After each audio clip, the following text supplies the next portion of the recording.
Hey everyone, today we're in a 2018 Ford Edge SEL and I'm going to show you how to Bluetooth connect your smartphone device with the sync system.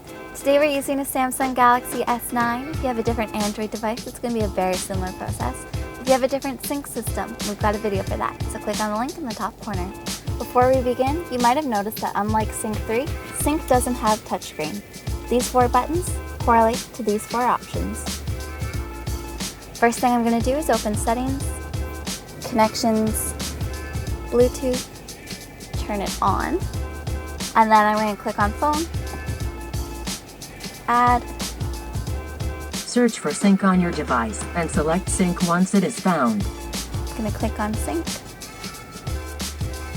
Confirm that the pin displayed on Sync matches the pin displayed on your device. I'm going to press OK on the screen and on the display.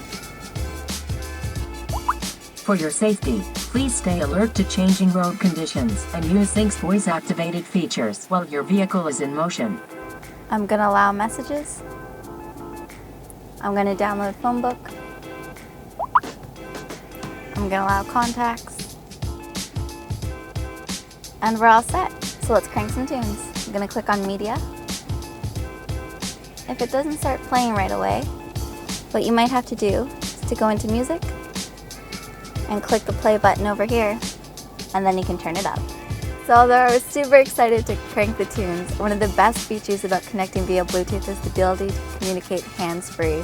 Whether you want to receive calls or send texts, you can do it. Just turn off the phone, and the car will do the rest. Hey, we got a text, and we can even listen to it.